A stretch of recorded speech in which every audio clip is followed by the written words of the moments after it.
Black Sea yesterday. Anatoly Antov, Russia's ambassador to the U.S., says the drone was close to Russia's borders, though it was in international waters. This drone can carry 1,700 kilos of explosives.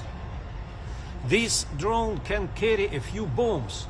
You see that what will be the reaction of United States if you see such Russian drone very close, for example, to San Francisco or New York? What will be reaction of United States? Eileen Alfandary has more. The State Department called the incident a brazen violation of international law. The incident added to the heightened tensions between the U.S. and Russia since Russia's invasion of Ukraine. John Rainwater is executive director of the Peace Action Education Fund. He said this incident is what keeps us all up at night. It's a warning. It's a wake-up call. White House National Security spokesman John Kirby emphasized the incident would not deter the U.S. from continuing its operations. Kirby said that, quote, the Black Sea belongs to no one nation. Rainwater of the Peace Action Education Fund said what's needed is a serious move toward negotiating an end to the war in Ukraine. And what we're encouraging is just that the United States sit down with Russia, that Ukraine sit down with Russia, that there are intensive talks about how to end this war. Every day that goes by is a day in which another incident like this might happen, and we don't know what incident will set off a shooting war or, God forbid, a nuclear exchange. I'm Eileen Alfandary.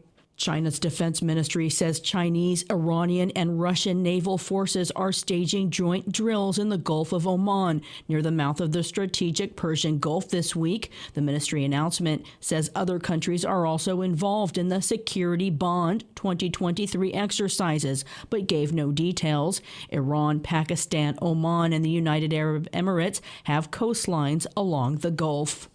Senate Democrats Elizabeth Warren and Richard Blumenthal are urging the Biden administration to investigate whether Silicon Valley Bank violated civil or criminal law in the lead up to the bank's crash. Silicon Valley Congressman Democrat Ro Khanna has criticized the bank's CEO's $37 million stock sale just weeks before the bank collapsed. It comes as investors in SVB filed a class action lawsuit against its parent company, the CEO and the chief financial officer. It says the company didn't disclose the risks from the Federal Reserve about interest rate hikes and that it would pose on the business. The lawsuit's looking for unspecified damages to be awarded.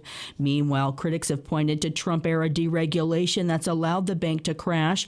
Elizabeth Warren introduced legislation to reinstate the Dodd-Frank bill that was passed to regulate banks after the 2008 recession. Dodd-Frank was originally supposed to protect us against. These threats should never have been allowed to materialize, and now we must prevent them from occurring again. Massachusetts Senator Elizabeth Warren.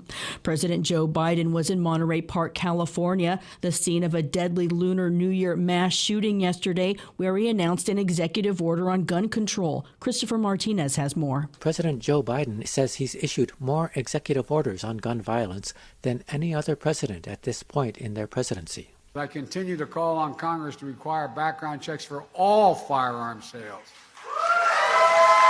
And in the meantime, my executive order directs my Attorney General to take every lawful action possible to move us as close as we can to universal background checks without new legislation. Other provisions of the order include efforts to promote safe storage of firearms and encourage the use of red flag laws that are used to temporarily remove guns from people who are a threat to themselves or others.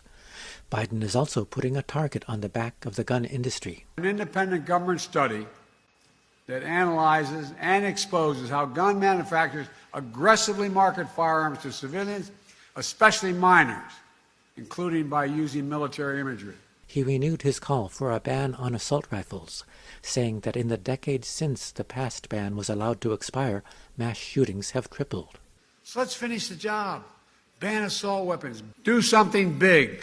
I'm Christopher Martinez. Ohio has filed a lawsuit against railroad company Norfolk Southern to make sure it pays for the cleanup and environmental damage caused by a fiery train derailment on the Ohio-Pennsylvania border last month. Catherine Carley reports. Ohio Attorney General Dave Yost says the railway's accident rate is up 80% over the past decade.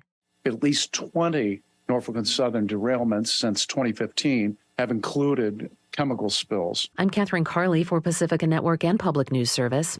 The Environmental Protection Agency is proposing the first federal limits on PFAS, known as harmful forever chemicals, in drinking water, saying it could prevent thousands of illnesses, including cancer. Environmentalists have praised the proposal as a long-awaited public health protection, but water providers warn of possible rate hikes. I'm Christina Onnested reporting for Pacifica Radio.